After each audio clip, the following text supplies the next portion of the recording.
네, 안녕하세요. 김동호 세무사입니다. 오늘 이렇게 부가세 중국 과정을 이렇게 좀 진행을 하고자 하고요. 자, 그 이틀 동안 이제 나갈 내용이 책이 좀 두껍다 보니까 중요한 내용들만 추려서 강의를 하도록 하겠습니다. 자, 바로 시간이 없으니까 바로 진행을 하도록 할게요. 자, 어디로 가냐면 131페이지 전단계세 공제법과 관련된 내용부터 좀 다루도록 하겠습니다. 뭐 다른 뭐 부가세와 기본 개념해서 뭐 다른 내용들은 사실 다 필요가 없는 내용이고요. 사실 전단계세 공제법에 대한 내용만 좀 알고 계시면 될 것 같아요. 자, 부가세라는 건 기본적으로 다단계 거래세 구조 형태를 이제 취하고 있고 A라는 사업자가 있고 B라는 사업자가 있고 C라는 사업자가 있다라고 가정을 할게요. 근데 A라는 사업자는 B라는 사업자에게 그 부가세 과세 대상 거래는 이제 재화나 용역의 공급행위죠. 재화나 용역의 공급행위예요. 재화나 용역을 뭐 이런 거 뭐 굳이 적으실 필요는 없습니다. 알고 계신 분들은 그냥 두꺼만 게 줘도 됩니다. 공급하고 그 공급 과정에서 1,000원에 부가세 우리 100원을 붙인 금액을 가지고 이제 공급을 해요. 이 거래 증빙 어떤 걸 발급하게 되냐면 우리 기본적으로 세금 계산서라는 걸 발급하게 되죠. 물론 대체 증빙도 있습니다. 세금 계산서 외에 뭐 이제 신용카드 매출 전표, 현금 영수증 이런 것들 다 대체 증빙으로 또 인정이 되는 증빙들인데 어쨌든 증빙을 발행하고 그다음 이 B라는 사업자는 이에 대한 대가로서 얼마를 지급하냐면 1,100원을 지급하게 되죠. 그러면 A라는 사업자는 기본적으로 그 1,000원의 매출이 발생하고 100원이라는 세금을 거래 징수한다고 표현을 하죠. 거래 단계에서 거래 징수하여 어디다가 납부한다? 과세관청에다가 납부를 한다. 국세청에다가 납부를 하는 구조를 취하고 있고 이 B라는 사업자는 A라는 사업자로부터 1,100원의 공급 대가를 지급하고 다시 제조 가공해서 C라는 얘는 이제 사업자가 아니라 최종 소비자에게 1,500원에 부가세 150원을 붙인 1,650원의 물건을 판매합니다. 그리고 이러한 소비자는 대가를 얼마를 지급한다? 1,650원을 지급한다. 자, 여기서 보시면 뭐 가장 기본적인 내용이에요. 자, 이 부가가치세라고 하는 건 결국 최종적으로 누가 부담을 하죠? 요 150원. 150원에 대한 최종 부가가치세는 결국 누가 부담한다?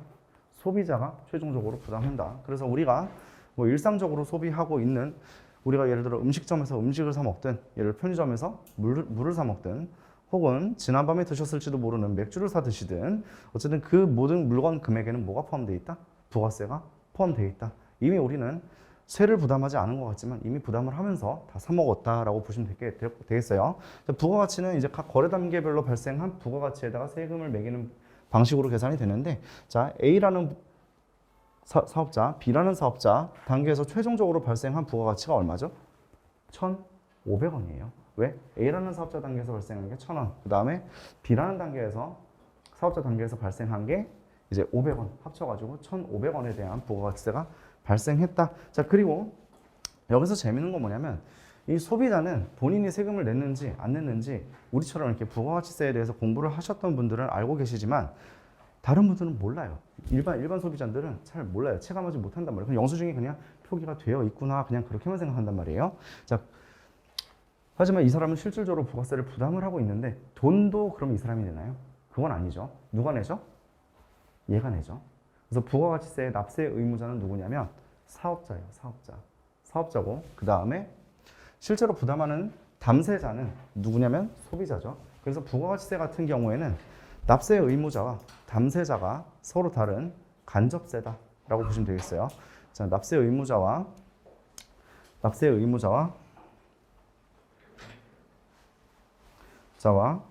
담세자가 다른 세금 이런 걸 갖다 이제 뭐라고 하냐면 간접세라고 합니다. 자, 그러면 반대로 납세자와 담세자가 일치하는 세금이 있겠죠. 일치하는 세금. 이런 걸 일단 기본적으로 직접세라고 표현을 하고요. 여기에 가장 대표적인 세금이 어떤 게 있을까요? 우리 3월달에 신고하는 거. 법인세 있죠. 법인세. 법인의 소득에 대해서 각사 소득에 대해서 직접 본인이 번 소득에 대해서 본인이 내죠. 자, 이런 법인세라든가 그다음 개인 사업자나 우리 근로소득자 여러분 모두 내는 그 세금, 소득세죠, 소득세.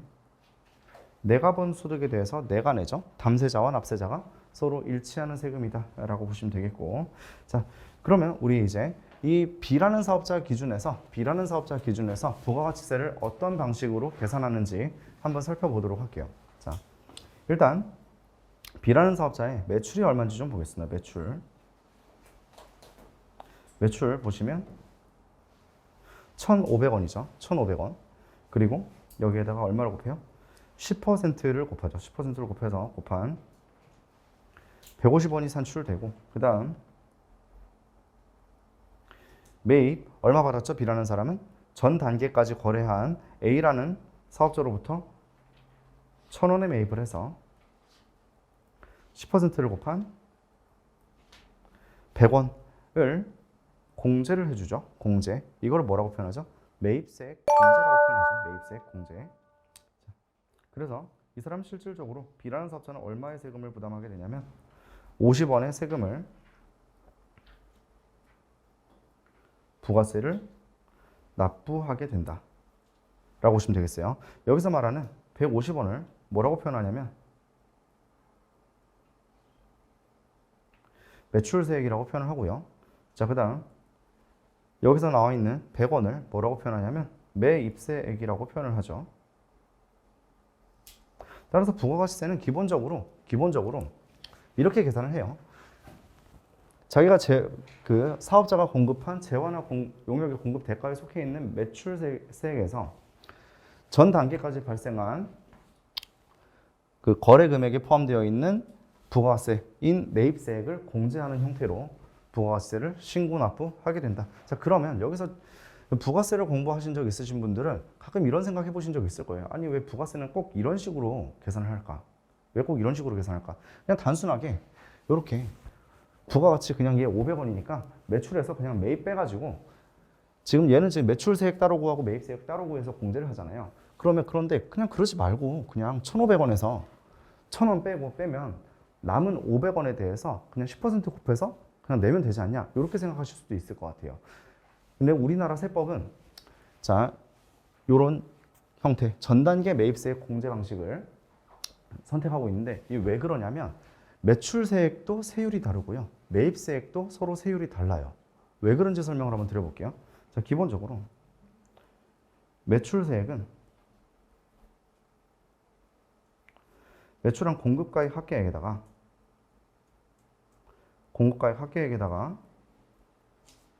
세율을 곱해서 매출세액을 이제 계산하게 되고, 매입세액 같은 경우에는 매입액 합계액에다가 매입 공급가액 합계액에다가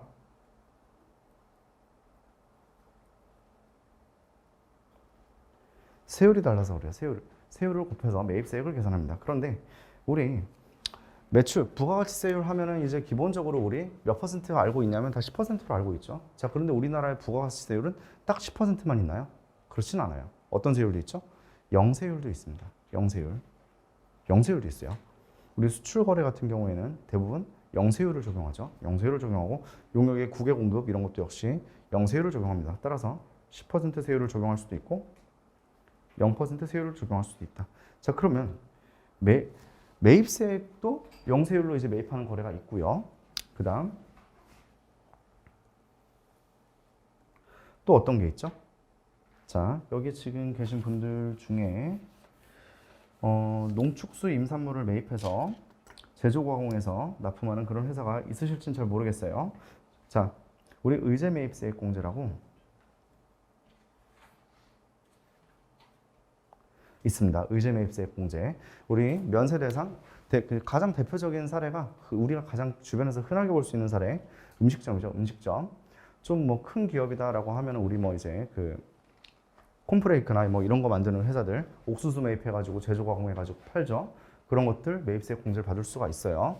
음식점에서 예를 들어 뭐 국밥집이다. 국밥집. 제가 어제 뼈다귀 해장국을 먹었는데 저녁에 그 이제 뼈다귀가 이제 어쨌든 면세죠, 매입할 때. 근데 면세이기 때문에 부가세가 안 붙어 있어요. 그런데 우리 음식점 부가세 계산할 때 그 뼈다귀 매입액의 일정 금액을 매입세 공제를 해줍니다. 그걸 이제 의제 매입세액 공제라고 표현을 해요. 근데 이 의제 매입세액 공제율은 기본적으로 102분의 2부터 현행 109분의 9까지 적용이 된다. 따라서 이런 형태로 매입세액 공제율이 좀 차등해서 발생하는 부분이 있다 보니까 우리나라 세법은 매출세액에서 매입세액을 공제하는 전단계 세액공제법을 채택하고 있다라는 부분 참고하시면 될 것 같습니다. 자, 이렇게 뭐 부가세의 기본 개념과 관련된 내용들 간단히 한번 설명드렸고, 그 다음 132페이지 가보시면 자, 국경세 조정이라는 내용이 있어요. 국경세 조정.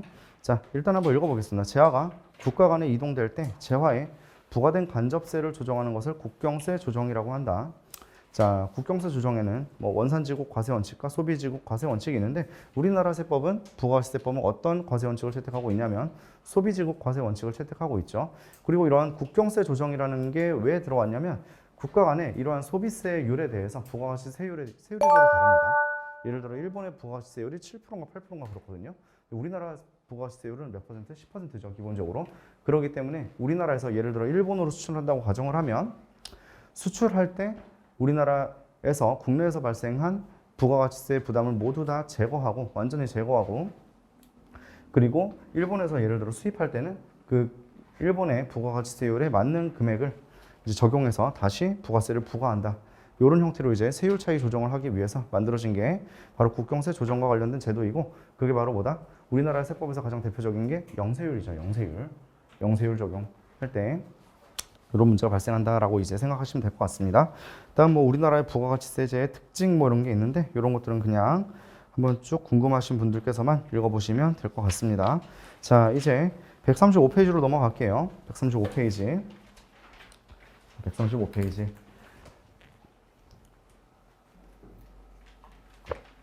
자, 목적과 용어 정의. 자, 보겠습니다. 부가가치세법에서 사용하는 용어의 뜻은 다음과 같다라고 되어 있고, 일단 재화라는 거 한번 읽어볼게요. 재화는 재산 가치가 있는 물건 또는 권리다. 그 다음 용역이란 재산 외에 재산 가치가 있는 모든 영무와 그 밖의 행위를 말한다라고 되어 있고, 그냥 참고만 할게요. 다음 사업자, 부가가치세 납세 의무자는 기본적으로 재화 용역의 공급에 대해서는 사업자가 납세 의무를 지죠. 자, 사업자란 사업 목적이 영리든 비영리든 관계없이, 여기에 밑줄 좀 그을까요? 영리든 비영리든 관계없이 사업상 독립적으로 재화 용역을 공급하는 자다. 예를 들어서 비영리법인이다. 비영리법인인데 부가가치세 과세 대상 재화 용역을 공급한다. 그러면 부가세 납세 의무가 있다 없다? 있다는 거예요. 있다. 자, 그럼 반대로 자, 그 법인세법 같은 경우에 비영리법인에 대해서는 각사소득 납세 의무가 있다 없다? 있을 수도 있고 없을 수도 있습니다. 기본적으로 갑자기 법인세 얘기를 해서 좀 죄송한데, 우리 그 영화가 아니라 그 영화 같은 드라마, 그 수리남 보셨나요, 다들? 수리남 보시면 누가 나와요? 황정민 나오잖아요. 황정민. 그 사람이 비영리법인이에요. 국내에서 활동을 하면 비영리법인이죠. 왜? 아, 우리 마약에 대해서만 너무 꽂혀 계시지 말고, 자, 그 종교 활동을 하잖아요. 종교 활동. 그런 목적으로 만들어진 법인이 종교법인 같은 경우에, 이런 법인이 이제 뭐다? 비영리법인이죠. 비영리법인인데 이 사람이 비영리법인과 관련해서 예를 들어 헌금을 받거나 뭐 이런 것들 관련해서 이런 수익들 법인세가 과세가 되나요? 안 되나요? 안 됩니다. 안 돼요. 자, 그런데 황정민이 부업으로 뭘 해요? 그 법인을 통해서 한다고 하긴 좀 그렇긴 한데, 어쨌든 또 뭐 하고 있냐면 약품 제조업을 하고 있죠. 약품 제조업. 의약품이라고 표현하진 않겠습니다. 그냥 약품 제조업을 하고 있는데, 약품 제조업으로 판다. 그럼 그건 뭐다? 걔는 과세예요.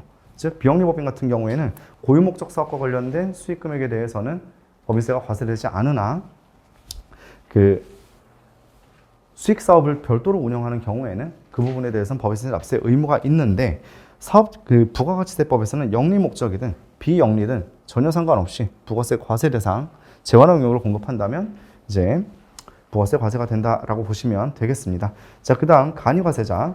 여기 계신 분들께서는 이제 거의 그 법인에 소속되어 계신 그 직원분들이신데, 자, 간이과세자를 이제 뭐 깊게 공부하실 필요는 그동안 없으셨을 거예요. 없으셨을 거다. 그냥 간이과세자와 관련돼서는 어떤 내용만 알고 계시면 됐었냐면, 세금 계산서를 받을 수 없다라는 내용만 알고 계셨을 거예요. 알고 계셨을 건데, 자, 이제부터는 조금 달라졌어요.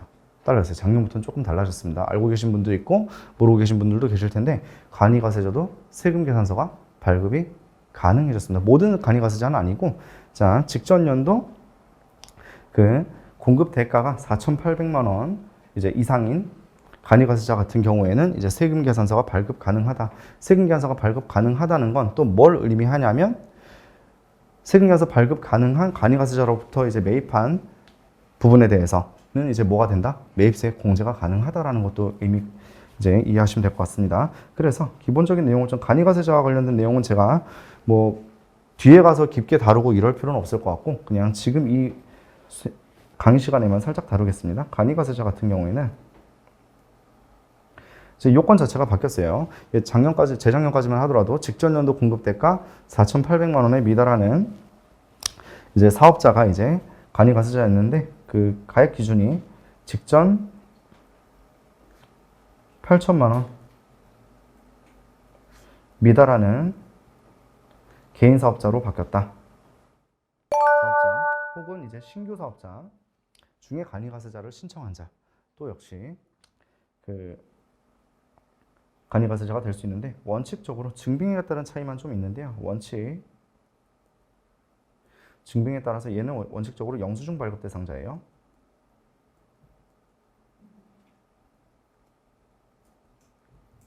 즉 세금계산서 발급이 안 된다. 네, 여기서 제가 이 강의에서 쓰는 TI는 텍스 인보이스라고 해가지고 세금계산서를 말합니다. 세금계산서 발급이 금지되어 있다라는 부분 참고하시면 될 것 같고, 예외적으로 원칙적으로 간이가세자는 세금계산서 발급이 불가능하기 때문에 이들로부터 매입한 부분에 대해서는 매입세 공제를 받을 수가 없어요. 자, 그런데 예외적으로 직전 연도 예외적으로 이제 세금계산서 발급이 가능한 경우가 있는데, 이 경우가 어떤 경우냐면, 자, 직전 연도 4,800만 원 이상인 경우에는 뭐가 된다? 세금계산서 발급이 가능하다. 그리고 이들로부터 매입받은 이러한 사업 개인 사업, 이러한 간이가세자들로부터 이제 매입한 금액에 대해서는 매입세 공제가 가능하다.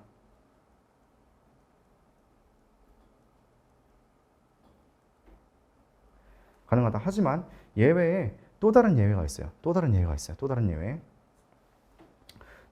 뭐냐면, 자, 예를 들어 간이가세자는 간이가세자인데 여기가 미용실이에요.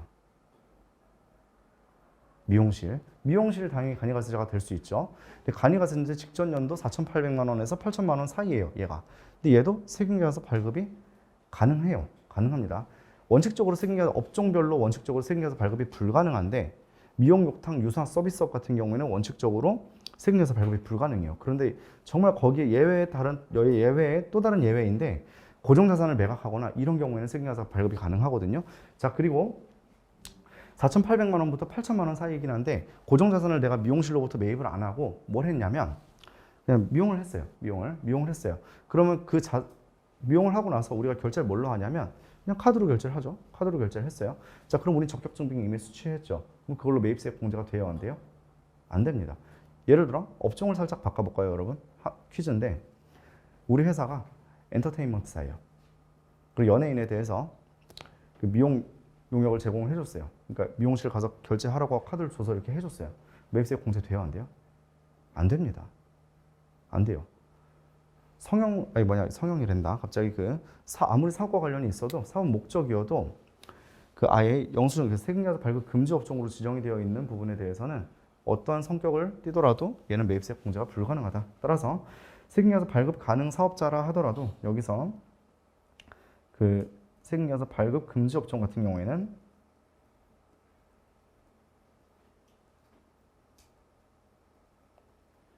매입분 같은 경우에는 매입세 공제가 불가능하다.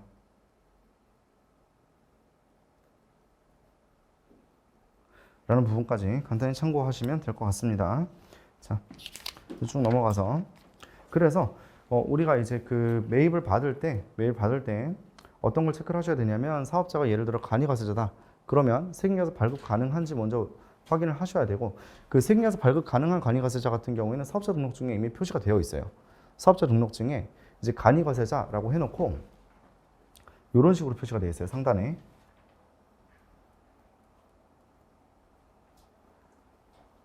관이과세자 이런 식으로 해놓고 그래서 이제 세금계산서 발급 가능이라고 이렇게 써놨습니다. 써놨기 때문에 이걸 이제 확인하시면 되겠어요. 네. 그래서 그냥 간이로부터 매입한다 그러면 무조건적으로 매입세 공제를 못 받는다 이렇게 생각하실 건 아니고 그 상황에 따라 달라진다라는 부분 참고하시면 될 것 같습니다. 자, 이제 137페이지로 넘어가서 납세 의무자부터 보겠습니다. 납세 의무자란 기본적으로 세법에 따라 국세를 납부할 의무가 있는 자다라고 되어 있고, 자, 그 밑에 부가가치세법상 납세 의무자가 누구인지 좀 보겠습니다. 자, 보면 부가가치세 과세 대상은 사업자가 공급하는 재화와 용역, 그 다음에 재화의 수입이라고 써 있어요. 자, 정리를 해드리면 기본적으로 부가가치세 과세 대상 거래는 재화나 용역의 공급, 그리고 어떤 거래에 대해서 과세가 되냐면 재화의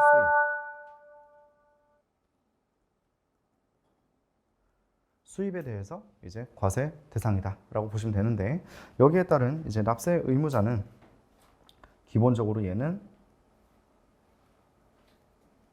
사업자여야 해요. 무조건 사업자가 공급하는 재화나 용역의 공급에 대해서 부가세 과세가 된다. 자, 그리고 반대로 그럼 이 재화의 수입 같은 경우에는 이제 제가 말씀드리는 이제 그 내용을 들어보시면 얘는 사업자만 된다고 했잖아요. 그럼 얘는 사업자만 되는 게 아니겠죠, 당연히.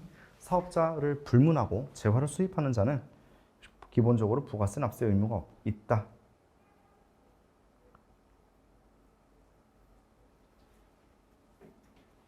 불문하고 부가세 납세 의무가 있다라고 보시면 되겠어요. 자, 그리고 이 경우에 부가세를 내는 시점도 서로 달라요. 서로 다릅니다. 재화를 수입할 때는 부가세 언제 내죠? 재화를 수입할 때 냅니다. 세관장에게 내고요. 그 다음 재화나 용역을 공급할 때는 언제 내죠? 예정신고, 확정신고 하면서 부가세를 신고 납부하게 되죠. 부가세를 납부하는 시점이 서로 다릅니다. 이때는. 자, 이제 좀 구분해서 보시면 이제 이러한 사업자는 크게 과세 사업자가 있고요. 재화나 용역의 공급은 맞는데 부가가치세법과 조특법에서 별도로 규정하고 있는 것들이 있어요. 면세 거래로 규정하고 있는 것들이 있다. 이런 면세 재화나 용역을 공급하는 경우에는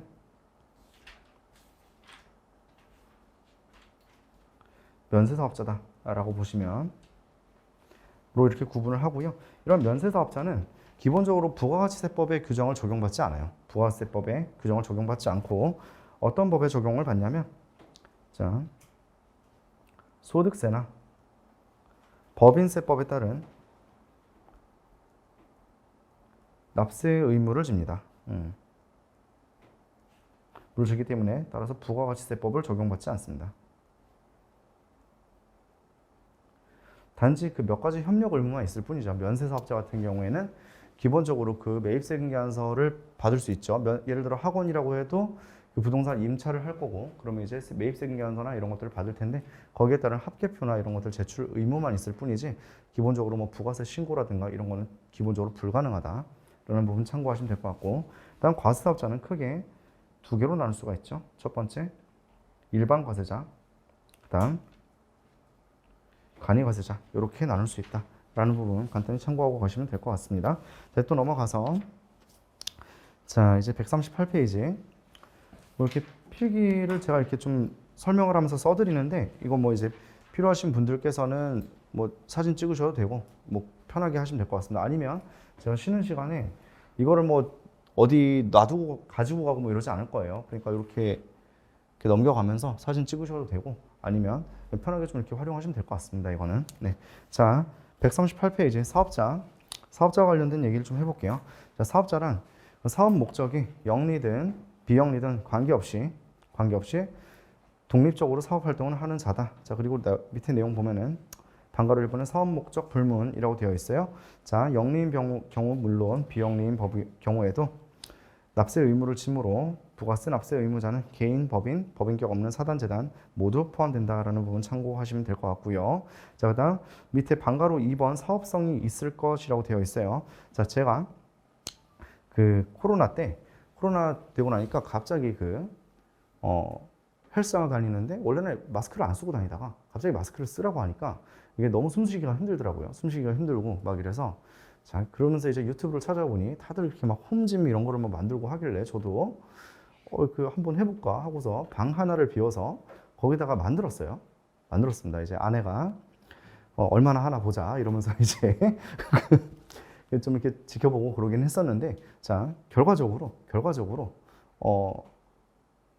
한 몇 달 전에 혼쭐이 났죠. 도대체 너는 홈짐을 사서 몇 번이나 한 거냐? 코로나 제가 열심히 했으면 제가 이렇게 이런 형태의 몸을 가지고 있지는 않았겠죠. 자, 그렇기 때문에 그래서 이제 아내가 저 방 답답하니까 이제 비워라 이렇게 된 거예요. 이제 제가 이제 이걸 거부할 명분이 없어요. 이제 제가 그동안 뭔가 행동으로 보여줬으면 뭐 그랬을 텐데 그래서 결국 어디다가 내다 팔았다?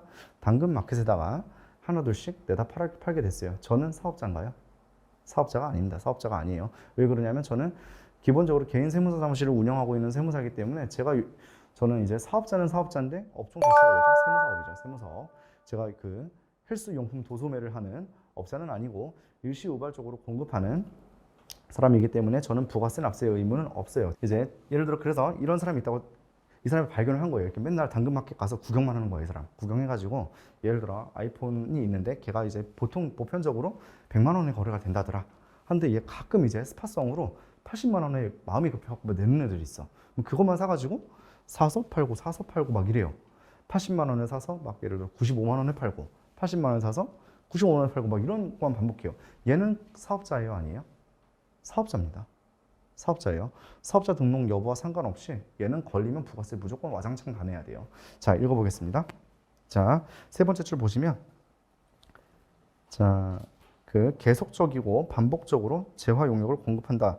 이런 경우에는 이제 맨 밑에서 세 번째 줄 그 문장의 끝에 가보시면 사업자라고 볼 수 없다라고 되어 있고 공급한다는 것은 예를 들어 그러니까 이제 그 밑에서 두 번째 줄 보시면 시간적 경과가 요구되는 단 한 번의 재화나 용역을 공급한 의사로 재화나 용역을 제공하는 경우에는 사업자라고 볼 수 없다라고 되어 있고 그 다음 그 밑에 보시면 재화나 용역을 공급한 경우 사업자는 부가가치세 납세 의무를 지나 사업자가 아닌 자는 부가세 납세 의무를 지지 아니한다라는 부분 체크하시면 되고요.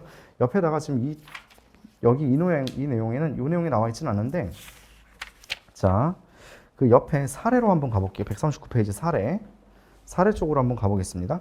자, 재화를 공급하고 부가가치세를 거래 징수하지 않은 경우 납세 의무라고 되어 있는데 그거 밑에 해답을 잠깐만 보면 자, 요거를 좀 이렇게 그 본문에 좀 실어놨으면 좋았을 텐데 사업자가 이게 지금 그 통칙이거든요. 사업자가 부가가치세를 과세되는 재화를 공급하거나 용역을 제공하는 경우에는 해당 사업자의 사업자 등록 여부와 상관없이 부가세를 신고 납부할 의무가 있다라는 내용 체크 가능하시죠. 해답에 있습니다.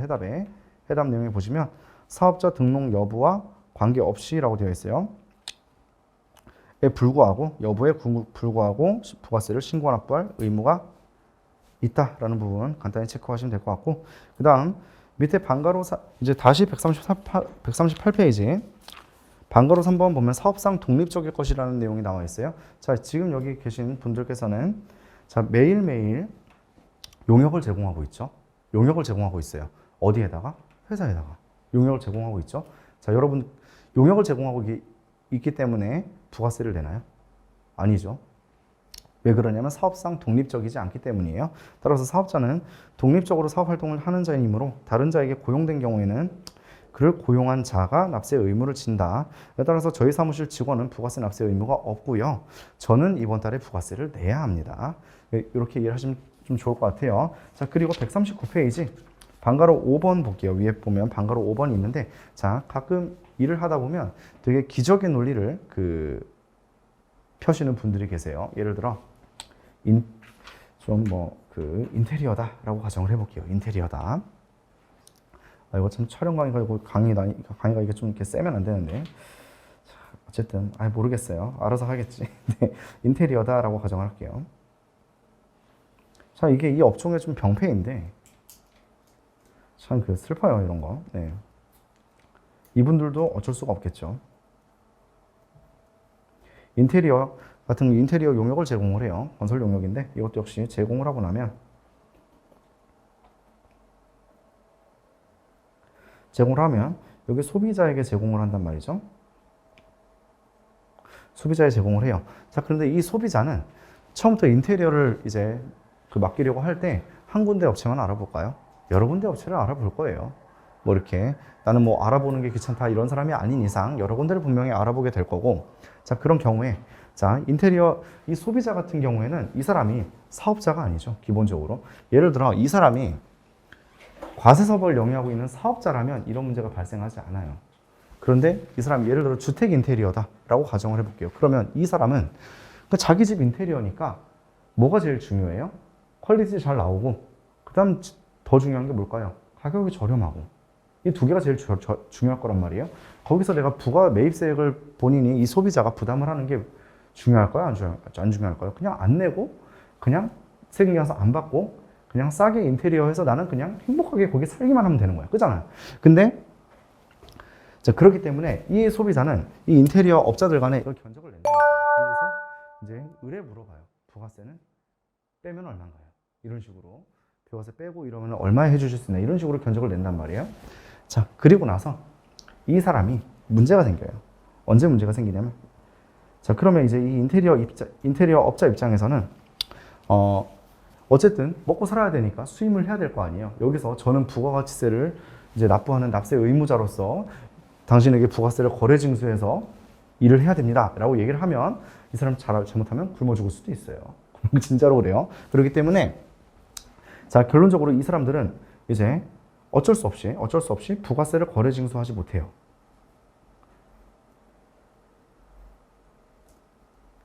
거래징수하지 못했어요. 자, 그러면 거래징수하지 못했으니까 또 뭐도 못할까요? 세금계산서도 발행을 못했겠죠. 그죠? 그럼 거래징수도 못했는데 이 사람 과연 부가세 신고를 할까요? 이 금액에 대해서? 안 할 거란 말이에요. 안 해요. 그러니까 세금계산서 발행을 하거나 카드 결제를 해줬거나 이러면 이미 전산에 잡히기 때문에 부가세 신고서에 그냥 반영을 하면 되는데, 이런 거래는 반영을 할 수 있을까 못할까? 못한단 말이에요. 이미 못해요. 그럼 신고도 안 돼. 안 돼. 자, 그리고 나서 이제 과거에는 이런 일들이 많이 발생하지 않았는데 이제 그 양도소득세가 좀 중과되는 그 규정들이 들어오기 시작하면서 이런 문제가 비일비재하게 발생하기 시작했어요. 예전에는 이제 비과세 요건을 충족하거나 이런 것들이 상당히 쉬웠는데 현재는 그렇지 않죠. 그렇지 않습니다. 그래서 이 주택을 이제 양도해서 양도세를 내야 되는 분들은, 자, 양도소득세는 기본적으로 양도가액에서 취득가액, 그 다음에 필요경비, 차감한 양도 차익에 대해서 세금을 내거든요. 자, 그런데 이제 올해는 지금 중과 유예가 되어 있긴 한데 작년까지만 하더라도, 올 초까지만 하더라도 다주택자 같은 경우에는 정말 양도세를 낼 때 거의 최고 한 70%, 그러니까 양도세만 70%, 그리고 지방세까지 하면 77%까지 양도 차익에 대해서 세금을 내야 되는 상황이 있었어요. 자, 그러면 이 사람들은 요거를 높여서 요거를 낮춰야 이제 양도세 부담이 적을 거 아니에요. 그때 필요하기 시작한 거예요, 이 사람들이. 거래 당시에는 어떻게 돼? 거래 당시에는 부가세 안 주고서 그냥 자기가 그냥 싸게 그냥 인테리어를 했어요. 근데 자기가 세금 낼 때 되니까 어떻게 된다? 네가 세금 계산 안 끊어주지 않았냐 하고서 그냥 양도세 신고할 때 그냥 넣어버린 거야, 이런 거다. 영수증이랑 명함이랑 이런 거 다 첨부해가지고 넣어버린 거예요. 자, 그럼 어떻게 될까, 이 사람은? 억울해요, 안 해요? 억울하겠죠. 억울한단 말이에요. 자, 그럼 어떻게 된다, 이 사람? 그럼 이 사람이 이제 부가세 납세 의무 있다, 없다? 있는 거예요, 있는 거. 자, 읽어보겠습니다. 자, 사업자가 부가가치세를 거래 징수하지 않은 경우에도 납세 의무를 지는 여부. 그럼 이거에 대해서 지금 조금 더 사설을 얘기를 좀 하자면 이 인테리어 업자가 그 조사받으면서 뭐라고 얘기했습니까? 나 부가세 못 받았다. 이 소비자한테 받아라. 이런 식의 논리를 전개를 하는 거죠. 자, 그럼 이제 과세관청은 뭐라고 한다? 닥쳐라. 네가 내라. 네가 내고 여기서 그냥 다시 갖고 와라. 이렇게 지금 나온 내용이에요. 읽어보겠습니다. 너무 이렇게 강의가 이렇게 좀 자, 이래야 좀 이렇게 여러분들 귀에 팍팍 꽂히죠, 이게. 네. 사업자가 재화 또는 용역을 공급하는 경우에는 공급가액에 세율을 적용하여 계산한 부가가치세를 재화 또는 용역을 공급받는 자로부터 징수하여야 한다. 네 번째 줄 끝에 가보시면 공급받는 자가 거래 상대방이나 국가에 대하여 직접 부가가치세를 지급하거나 납부할 의무가 있는 것은 아니고 실제로 거래 징수를 하였는지 여부나 그 거래 징수를 하지 못한 데 대한 책임의 유무, 징수 가능성 등을 따져 납세 의무의 유무를 가릴 것도 아니다. 딱 세 글자로 표현할 수 있는 걸 이렇게 어렵게 써주셨어요. 자, 따라서 사업자가 그 재화나 용역을 공급하고 거래 상대방으로부터 부가가치 세액을 징수하지 않은 경우에도 뭐다? 부가세 납세 의무를 진다. 그리고 이런 문제가 만약에 발생했다라고 하면 어떻게 해야 되냐면 저 이거 못 받았어요. 이렇게 하면 어떻게 되는지 아세요? 예. 나중에 이제 그 과세 표준 얘기를 할 때 그 받은 대가를 공급 대가로 봐서 이제 그 과세 표준을 계산한다라는 내용이 있거든요. 규정이 그래요. 그런데 이걸 가지고 저는 거래 징수하지 못했습니다. 이렇게 얘기하잖아요. 그러면 과세 관청에서 땡큐 이래요. 왜 그러냐면 자, 이게 판례가 하나 있어서 그런데 나중에 말씀드릴 거예요. 자, 이렇게 거래 징수하지 못했어요. 근데 이 인테리어 비용이 예를 들어 1,100만 원을 받은 거예요. 부가세 빼고 1,100만 원 받았으면 부가세가 얼마예요? 110만 원이 되겠죠. 자, 그러면 자, 원칙적으로 그 부가세 과세 표준 같은 경우에는 대가를 받았으면 그 대가를 가지고 이제 공급 대가를 잡게 되는데 만약에 그 받은 대가에 공급 가액과 세액이 불분명한 경우에는 부가세를 이미 포함한 금액으로 본다라는 규정은 있어요. 자, 그런데 얘가 이제 무슨 주장을 한 거예요? 나는 이게 공급 가액이다라고 주장을 한 거잖아. 그쵸? 얘가 지금 뭐란 거예요? 난 이거 거래 징수하면서 부가세를 따로 못 받았기 때문에 낼 의무가 없어. 이런 식으로 좀 주장을 한 거 아니에요. 그럼 과세관청에서는 왜 땡큐냐면 너가 이게 공급가액이구나. 그럼 여기에 10% 곱해. 이렇게 되면 부가세 얼마가 되는 거예요? 115원이 되는 거죠. 110원이 되는 거고 말이 아다르고 어다른 거예요. 죄송합니다. 제가 승인해서 끊는 거를 바빠가지고 잊었어요. 빨리 신고하겠습니다. 그럼 뭔가 좀 성실해 보이죠. 느낌이 뭔가 좀 성실해 보인단 말이에요. 그땐 부가세가 얼마가 되는 거예요? 100원이 되는 거예요. 이해가 되시죠? 자, 그래서 이런 상황이 발생하면 이제 이런 내용까지 좀 기억을 해주시면 좀 도움이 되겠다. 다시 사례 밑에 있는 사례에 아까 그 해답 부분 다시 두 번째 줄부터 읽어보도록 하겠습니다. 공급 시 부가가치세 거래 징수 여부에도 불구하고 해당 재화의 공급 또는 용역의 제공에 대하여 부가세를 신고 납부할 의무가 있다라는 내용 참고하시면 될 것 같고요. 자, 그다음 자 밑에 그 139페이지 밑에 보시면 동그라미 2번이 있어요. 자, 통칙 하나 집행기준 하나 읽어보고 가겠습니다.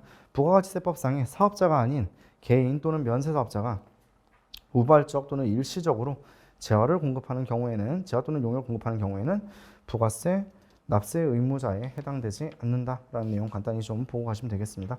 자, 그리고 142페이지 가보시면 상단에 재화를 수입하는 자와 관련된 내용이 있는데 자, 이거는 잠깐만 읽어보고 다음 내용 넘어가도록 할게요. 일단 재화를 수입하는 자는 사업자 여부와 그 다음 수입 목적과 관계없이 수입 목적에 관계없다라는 건 뭐냐면 우리가 가사용으로 사용을 하든 사업용으로 사용하든 상관없이 수입할 때 부가가치세 납세 의무가 있다라는 걸 의미합니다. 수입 재화에 대한 부가세 납세 의무를 진다. 자, 그리고 이 경우 그 재화를 수입하는 자가 세관장에게 관세를 신고하고 납부할 때 그때 뭐도 함께 한다? 부가가치세도 함께 신고하고 납부하여야 한다. 여기서 말씀드리고 싶은 내용은 뭐냐면 재화나 용역의 공급 거래 같은 경우에는 재화나 용역을 공급하면서 세금계산서라는 증빙을 발행하고 우리가 부가세 확정 신고하거나 예정 신고할 때 납부를 하게 되는데 재화를 수입할 때는 우리가 부가세를 언제 부담한다? 수입할 때 납부를 하게 되고 그 어디다가 납부를 한다? 세관에다가 납부를 한다라고 보시면 되겠어요. 여기까지 잡고 나서 다른 내용 넘어가도록 하겠습니다. 우리 첫 시간 조금 길었는데 좀 쉬었다가 다음 내용 바로 진행하도록 하겠습니다.